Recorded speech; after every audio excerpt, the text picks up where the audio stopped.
Здравствуйте, мои дорогие друзья, представители знака зодиака Рак.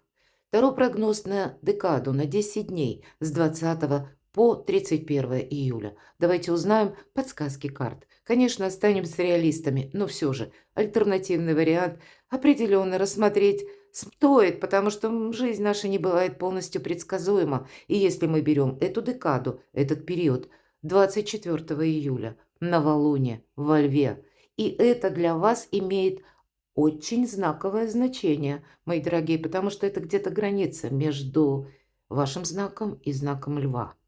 Вы можете ощущать эти энергии наиболее активно, а это энергии в первую очередь обновления.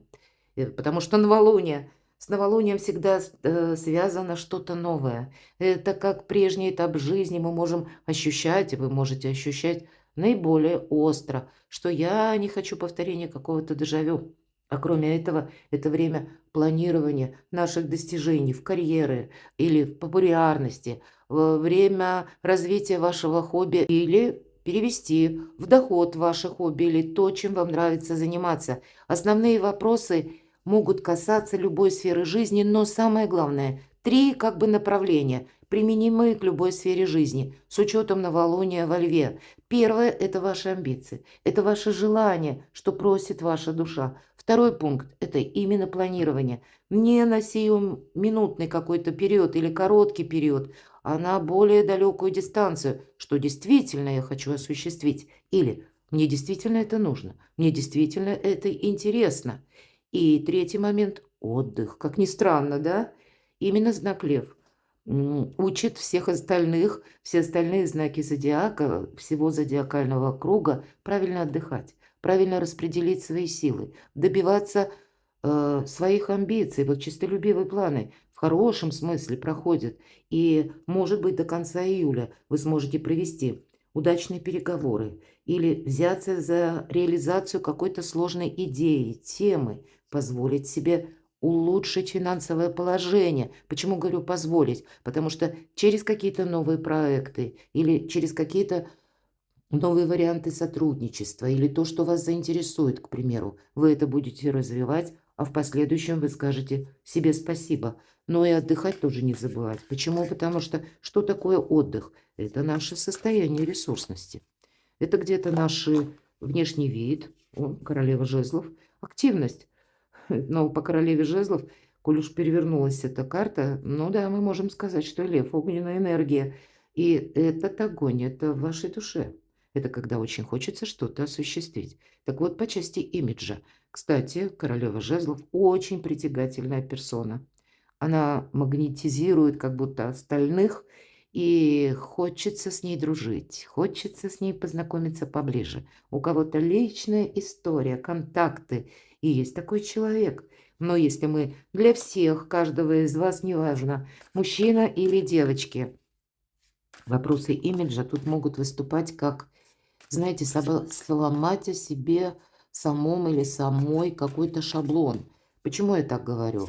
Ведь вот есть поговорка: встречают по одежке, провожают по уму. Но ведь это провожают по уму, а вот встречают именно по тому первому впечатлению, который, так устроен человек, западает в нашу душу.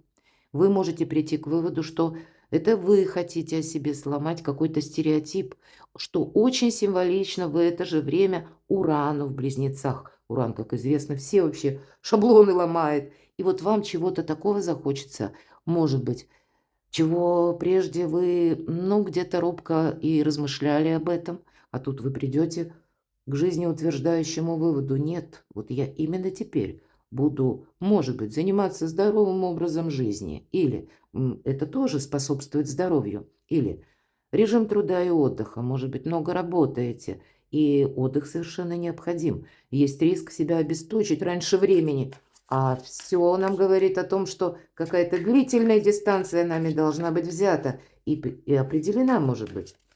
Итак, давайте мы посмотрим, что нам подскажут карты. Я допускаю, кстати, в этот период до конца июля в нашу жизнь могут вернуться бывшие, которые нам будут рассказывать о том, как они любят, какая любовь. Будьте реалистами, будьте благоразумным человеком, потому что если была какая-то минусовая ситуация, то и проблемы уже какие-то были, они сами по себе никуда не ушли. И это тоже нужно принять во внимание. Кроме этого, вот новолуние во Льве на некоторых людей может оказывать такое влияние на эмоциональный фон, и мы можем столкнуться с людьми, которые, ну, мы называем токсичными, и нам вот этот барьер нужно преодолеть. А для кого-то из вас это могут быть вопросы вашего имиджа, к примеру. Может быть, вы стеснительны, может быть, вы чувствуете за собой некую робкость или робость, да, при контактах с людьми, а вы хотите строить карьеру. И понимаете, что вам нужно, ну, так вот более уверенно излагать свои мысли, работать, может быть, на публику, в хорошем смысле, потому что и свою мысль нужно донести, и где-то эмоциональный вот этот барьер, когда мы сталкиваемся с каким-то хейтом или когда мы сталкиваемся с лестью, и ни то, и ни другое вам именно преодолевать как будто нужно. И кто-то может начать изучение, может быть, как риторику даже, да, или улучшать свой собственный имидж, чтобы чувствовать себя увереннее. Словом, 1000 направлений. Итак, первая карта. Что вас удивит? Кто или что появится неожиданно? Вполне такое допускаю. Вторая карта. Что из прошлого вам уже знакомого требует вашего внимания? И я не имею в виду, что это будет конкретный человек. Это может быть какое-то дело, тема или направление. И в чем ваша фортуна, мои дорогие? В чем ваш успех? В чем ваша удача? Дела, работа, бизнес, ваши амбиции, честолюбивые планы. Сфера финансов, сфера любви и личной жизни, возможно, дела домашние, дома, в семье. И на второй колоде у нас 78 дверей. Карты как метафорически. Открытые двери или закрытые. Знаки судьбы. 3 карты давайте достанем. Какие знаки судьбы они нам подскажут. Первый знак судьбы, второй и третий знак судьбы для вашего знака зодиака. Так что ж вас там или кто удивит? А вот вы знаете, кто бы вас тут не удивлял чем, по аркану отшельник мы всегда на своей волне. Это некоторая холодность суждений, нашего беспристрастного взгляда на жизнь, и когда нас не цепляют любые эмоции. И если я говорила, даже какие-то персонажи в нашей жизни появляются, то нам уже никак. Мы не участвуем в каком-то споре, в каком-то раздоре, как бы яблоко, да, раздора уже нет. Опять же, почему? Нет никакой реакции. Может быть, и прежде когда-то была, но теперь уже и отгорела, и отболела. Это карта независимого человека. Я должна сказать, когда эта карта выпадает, нам никто не мешает. Вот удивить, тем не менее, может вас человек, и это планетарные транзиты, который из прошлого появляется в вашей жизни. Может быть, этот человек какое-то время как закрывался от общения. И это старший аркан. Я допускаю, что были на то причины какие-то объективные. Поэтому выслушать мы можем, почему нет. Здесь у каждого по-разному. Но и ваша независимость, она по этой карте складывается не от того, кому мы что доказываем, а когда мы скорее просто наблюдаем, отступаем полшага назад, но анализируем, что человек говорит, а что он думает. Потому что отшельник, он идет своим путем. Это философ, великий мудрец. И он где-то на своей волне. Ну вот интересно, но столкнуться с такими людьми вы можете. И вторая карта у нас, что из прошлого знакомого потребует вашего внимания. Жезлы, дела, работа, бизнес, наши достижения, амбиции. И тут действительно двойка жезлов– это что-то, что вам хорошо знакомое. Может быть, вам кажется, что есть 2 сферы жизни, когда вам нужно делать выбор. Хотя карта и предусматривает, что правда может быть ситуация выбора, потому что 2 жезла, а нам нужно идти вперед. Но чаще всего мы тут не выбираем, а нам нужно как будто соединить первое и второе. Нет как такового самого по себе выбора, а вот именно, может быть, и одна какая-то сфера жизни требует внимания, и вторая. И вот как этот волшебный путь, да, как будто есть 2 тропинки, и направо, и налево, но подсвечивается волшебным светом только одна между вот этими 2 жезлами. Там, где волшебный олень стоит, И вот эта тропинка, она такая даже вроде бы и потоньше выглядит, но, правда, для вас чем-то необходимо определиться. Причем определиться не между первым и вторым, хотя я у кого-то могу допустить ситуация, которая касается, может быть, выбора по работе. Вот если это касается именно работы или сферы достижений, и мы ведь смотрим с вами, по сути, не такой ведь большой период для истории, да, 10 дней, ерунда, по сути дела. Так вот, по крайней мере, в этот период вам нужно действительно объединять. Вы хотите, например, найти новую работу. Тогда карта будет говорить: ты пока еще и не бросай старую. Ты добавь, присоедини что-то второе к первому. Вы соедини в какой-то красивый единый узор, потому что пока этот период тебе еще, ну, как бы не благоволит к тому, чтобы ты окончательно с чем-то простился. Вот я, по крайней мере, вижу так. Может быть, вам и придется быть великим дипломатом и с кем-то договариваться, но у вас это получится.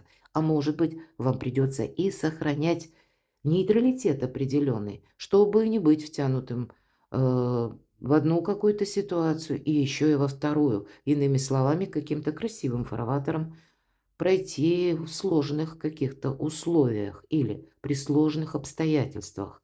И, может быть, со сложными людьми. Вы как можете оказаться в роли третейского судьи. Вот, кстати, я такое могу предположить. Но пока, скорее, дипломатия вам помогает, ну, быстро что-то не разрушить. Потому что мы не можем по двойке жезлов в этой позиции на прошлое, то, что вам знакомое, от этого еще пока отказаться. Нам именно нужно это скорее соединить. И, может быть, как раз соединение первого и второго и будет означать какой-то совершенно иной путь следования или новое решение.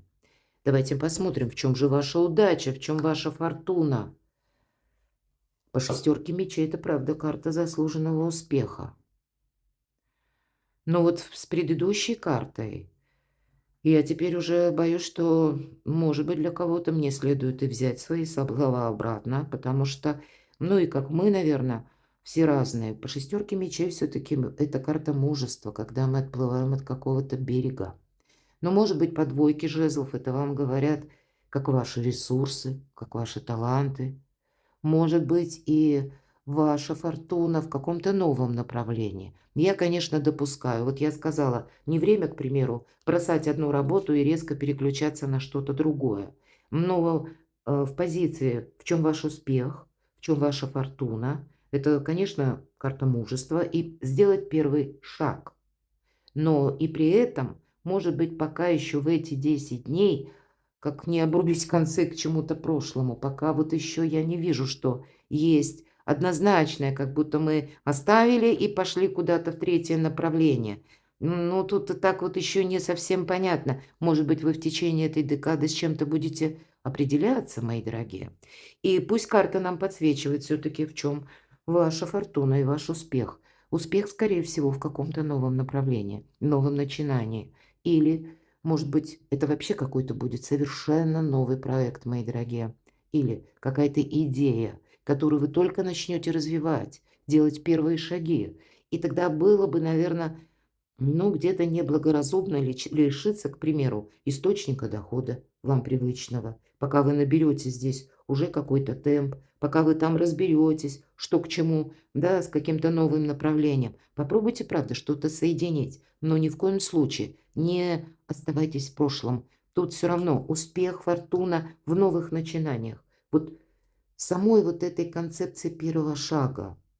Но, может быть, вы себя будете чувствовать так более уверенно, кстати. Когда еще и прошлое, как будто у меня, ну, это как база или какой-то фундамент, но все равно я иду вперед. Вот я такой момент могу допустить. В чем вы еще удачливы, я вам прямо скажу.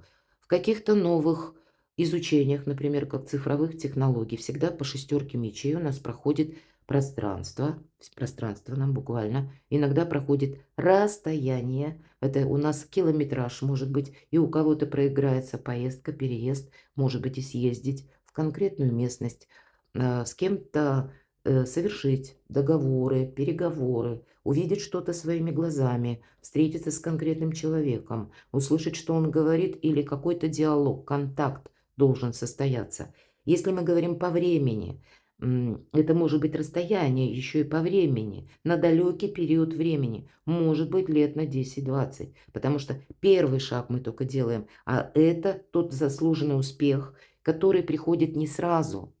И более того, если мы говорим пространство, эфир и еще и интернет, какие-то контакты посредством либо интернет, либо цифровые технологии новые. Вот в этом тоже вас может ждать успех. Работа на дому, работа из любой точки мира, когда вы можете и перемещаться, и работать. Или вы изучаете новые технологии в плане взаиморасчетов. Ведь, по сути дела, мечи– это интеллект. Через ваш интеллект к вам приходит успех. И в этом ваша и удача, и фортуна, и где-то очень красивая траектория успешности, популярности, возможностей финансового дохода на долгий период времени. Вот будьте внимательны. Но искусство первого шага, надо же решиться, правда, отплыть от этого берега. И вы, может быть, еще и сложновато, можете топтаться. Мы часто есть вот такое значение, я говорю, мы словно между двух этих жезлов и циркулируем от одного к другому, и одно не можем упустить, но и второе вроде как тоже еще нам нужно. Поэтому вы себя не мучайте где-то, сохраните, вот именно сложите каким-то единым узором, переплетите, и сохраняя что-то, может быть, даже два каких-то направления, уже обучаться или делать первые шаги в каком-то совершенно новом деле или в новой теме, в новую должность идти. Опять же, у кого-то может проиграться банально даже курсы. И я такое допускаю. У кого-то, кстати, курсы вождения. А почему нет? Транспортное средство или быть мобильным, мои дорогие, в этом тоже где-то элемент вашей успешности. Ваши амбиции, дела, работа, бизнес. Ну, добрые дела на спех не делаются. Часто эта карта говорит о регламенте, о том, как время мы должны подготовиться, что-то изучить. Может быть, есть период, когда мы буквально изучаем, пока мы не закончим курсы, ну, дальше дело не пойдет. У нас не будет документа, а важен кому-то и документ тоже. По этой карте иногда нам говорят о регламенте. Если мы ждем тоже важны бумаги, опять же, часто обращаясь даже в инстанции, существует определенный период. Мы его тоже ускорить часто не можем. Поэтому есть какой-то период ожидания, но это не пустое ожидание. Это именно регламент или детализация. Но вам за этот период, вот как это дерево, да, денежное, посажен был когда-то один пентакль, а вот теперь вот-вот где-то плоды созреют. Но пока еще не созрели, пока еще есть какой-то элемент, когда мы должны ухаживать за этим деревом, мои дорогие. Поэтому все ваши начинания требуют ваших каких-то новых задач или продолжения на вашей настойчивости. Но это не должно быть словно в никуда. Вот карта отшельника тогда вам будет говорить, что вы должны с чем-то определиться или понимать, чем вы хотите заниматься, что вас цепляет душевно, что вам нравится, что для вас действительно важно. Ведь это мудрец. Сфера финансов, ну вот будет в эту декаду, что вас радует. Может быть, конкретно финансы, получение денег. Но по этой карте, даже если деньги, нам все равно, опять же, говорят, смотри в будущее. Лучезарная дельта, глаз, иными словами, нас где-то настраивает на далекую дистанцию, не совсем в моменте здесь и сейчас. И шикарная карта. С одной стороны, Чиро Маркетти, это колода, именно которую прорисовал Чиро Маркетти. Мне очень нравится этот автор. Так вот, он совместил в этой карте и эмоции, и материализм, обратите внимание. Мало что туз кубков, золотые рыбки, а рыба– это символ, с одной стороны, опять же, путешествий, перемещений. У кого-то подальше, у кого-то поближе, у кого-то, может быть, просто перемещение между организациями, чиновниками. Вы хотите что-то организовать, совершить, определить, прописать на бумаге. И одновременно деньги, финансы и позиция этой карты у нас тоже совпадает на деньги. Поэтому здесь есть какие-то, как и творческие начинания. Может быть, это не просто начинание, а уже скорее какой-то результат. Более того, вы даже можете начать как новое направление, мои дорогие, и получить очень быстро, достаточно быстро какой-то финансовый эквивалент. Пусть поначалу это будет такая вот небольшая денежка, но она вам даст подсказку, что вы движетесь в правильном направлении. Правда, будьте внимательны, вы ведь люди интуитивные. Здесь вот какой-то отшельника или вот фонарь, точнее, который несет в руке отшельник, это прообраз и интеллекта, и нашей интуиции. И это дает правильные подсказки. Может быть, куда-то мы и не пойдем, или что-то вы тут переиграете. Фонарь включается ровно тогда, когда это необходимо. Слушайте интуицию, как у этого отшельника. Включился фонарь, оп, змея на дороге. Тут не все так однозначно. И значит, интуиция, как и вас бережет, так и дает правильные подсказки. Личная жизнь, любовь, ого, император. Это и вы можете брать на себя какую-то ответственность. Вполне вероятно, император – это в первую очередь ответственность. Для кого-то из вас это статусная в первую очередь карта. Поэтому пересмотр, может быть, ваших отношений в сторону, когда вы надумаете оформить де юре, если прежде была какая-то дружба. Хотя для кого-то, с учетом аркана «Отшельник», вы можете тут точно так же и завершить какие-то отношения. Я такое допускаю. Все же мы, каждый из нас какой-то своей истории. Но у кого-то может проигрываться и выбор между партнерами, кстати. Я такое тоже могу предположить. По аркану император вы все же, если мы даже про личную жизнь, не всегда нам обрисовывают любовь. Может быть, это тот момент, когда вы просто с головой уйдете в свое творчество, в работу, или будет очень много перемещений, когда вы будете вообще вдали от дома. И такой момент я тоже могу предположить. Вот, наверное, совершенно по-разному, поскольку это старший аркан. Но если мы четко на любовь и личную жизнь, то здесь тоже так двояко. У кого-то это может быть как ваш партнер, непримиримый император, да, который говорит, есть два мнения, мое и неправильное. И вы можете чувствовать, ну, как-то себя не очень уютно, сложновато, потому что есть всегда по императору какая-то догма. Но и вы сами точно в таких энергиях можете находиться. Поэтому будьте гибче. Вы ведь люди как раз достаточно мудрые, гибкие, интуитивные. Но, может быть, в этот момент вы чувствуете, что сейчас действительно что-то очень серьезное в вашей жизни решается, и вам не хочется это упустить. Поэтому самоуверенность – это прекрасно, но где-то иногда бывает и самонадеянность. Очень тонкая грань, такой тонкий переход. Но вам сказать, что вы сейчас, именно вы, мои дорогие, очень ресурсны. И поэтому эти ресурсы, ну, нужно тратить грамотно. Или пусть это даже касается личной жизни, то тут тоже нужно подойти как-то рационально. Опять же, гибче по аркану император. Мудрый император знает, есть два момента, которые мы не можем изменить. Первое – это обстоятельства, а второе – это людское мнение. И у вас два старших аркана. Где-то независимость, холодность суждения, которая идет по отшельнику, вам будет помогать принимать вот эти самые мудрые решения. Знаки судьбы. Ну, хочется сказать, вы маги и волшебники. 78 дверей – это колода и принципиальное значение открытой двери или закрытой. Вы как тот маг, который знает кодовое слово или пассы рук. И сейчас что-то он скажет.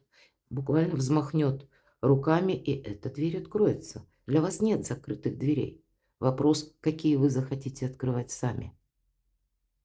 Правда, с чем-то вам нужно определиться. По тузу жезлов где-то нам помогает информация. Вы можете получить или предложение, или это ваше окончательное какое-то решение может быть.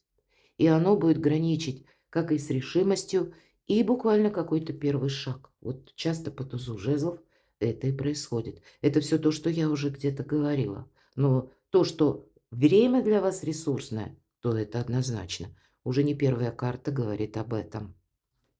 Второй знак судьбы. А знаете, для кого-то выбор может быть очень сложный, потому что нам судьба как будто возвращает нашу мечту, но в самый неподходящий момент. Пусть мы об этом мечтали, да даже десятилетия тому назад, у кого-то и так проиграется. И нам вот на карте изображена двойка мечей. Это всегда ситуация выбора. Или какого-то, как мы можем ощущать в первый момент, тупика. Потому что мы не знаем, как поступить. Нам изображена монахиня, которая явно услышала плач младенца, открыла дверь, и среди стужи она видит маленького малыша, крошечного. И женщина, она растеряна. Она как будто настолько опешила от увиденного. И если мы говорим, не случайно ведь художник изобразил монахиню. Когда люди принимают монашеский постриг, этому явно предшествует какая-то очень серьезная ситуация в жизни. И вполне вероятно, женщина мечтала о том, чтобы иметь семью, доверительные отношения, любовь, нежность, ласку, может быть, много детей. Но жизнь, видимо, повернулась как-то иначе. Повернулась такой жесткой стороной, что она приняла решение: я ухожу в монастырь, я теперь вообще меняю траекторию своей судьбы. И вот теперь она мечтала об этом, да, и, может быть, нам показана женщина в возрасте, уже прошли годы, и вдруг высшие силы возвращают эту возможность. Что с этим делать? Понятно, что она не оставит младенца на улице, она его занесет в дом. Но что дальше, она решится. Либо она отдаст приемным родителям, либо она, пройдя многие препоны и сложности, оставит малыша себе и будет воспитывать его сама. Вот такого рода выбор и вот такого рода возможность, мои дорогие, может быть и у вас. Ну, перекладывайте на себя, конечно. Я лишь читаю карты. Но, правда, выбор может быть и сложным. Мы об этом с вами долго говорили. Третий знак судьбы. Вот, может быть, и даже захочется где-то, словно я здесь был, но меня здесь не было. Почему я так говорю? Я когда смотрю на четверку мечей, с одной стороны, это карта паузы. Но нам показан человек, который плохо видит. По сути дела, художник его изображает слепым. Слепой идет с тростью, мимо дверей проходит, как будто, да, двери закрыты. Но если мы посмотрим, его трость не направлена ни в сторону порога, ни в сторону двери. А если мы эту трость как будто закроем, просто человек в солнцезащитных очках прогуливается мимо. И если мы еще более внимательно, пристально посмотрим на эту карту, этот человек очень хорошо сложен. Есть вынужденное положение у людей, которые страдают этим недугом. А здесь торс, как атлетический, великолепно сложен человек. Как будто человек нам что-то демонстрирует. Или наоборот, пошел в разведку. Ему нужно как будто здесь что-то увидеть или что-то подметить, но в то же время остаться незамеченным. Это есть какая-то игра по этой карте, которую либо предстоит разгадать вам, либо вам придется, может быть, словно наделать шапку-невидимку или включив свое актерское мастерство, даже если, мои дорогие, вы за собой никакого таланта к лицедейству не замечали. Но вот такой знак судьбы, однозначная карта, вам может давать совет. Может быть, и примерить. Актерское мастерство для вас следует, и кто знает, из какой-то сложной ситуации или какой-то сложный выбор вам придется делать, но если из ситуации выходить, и значит, какой-то маневр у вас тогда будет. Время подумать, может быть, я такое вполне допускаю. Какие двери вы будете открывать, на что вы согласитесь, тут ведь пока не предопределено. По четверке мечей, если мы о классической колоде Таро, мы должны привести мысли в порядок. А для порядка в мыслях такого холодного или холодного какого-то решения нам тоже, ну пусть как минимум 15 минут или, может быть, день один подумать нам нужно. Вы какой-то очень важный выбор можете либо стоять перед ним, либо делать. И у каждого в своей сфере жизни. У кого-то это будет касаться как направление в жизни, а у кого-то это и любовь, и личная жизнь, и одновременно финансы или сфера вообще достижений. У вас очень много таких знаковых карт и непростых арканов. Я буду благодарна вашим комментариям, мои дорогие. Спасибо, что вы смотрите мои видео. Спасибо, что откликаетесь всегда, за вашу поддержку. Оставайтесь со мной и будьте счастливы, будьте любимы всегда.